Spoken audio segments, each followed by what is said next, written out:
Changing the phone number associated with your Yahoo Mail account is a straightforward process.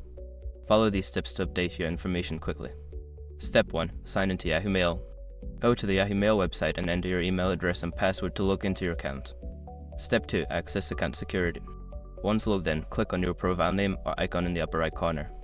From the drop-down menu, select Account Info and then navigate to Account Security. Step 3. Update recovery phone number. In the Account Security section, look for the option that says Recovery Phone Number. Click on it to edit your current phone number. Step 4. Enter new phone number. Input your new phone number in the designated field. Make sure to select the correct country code if applicable.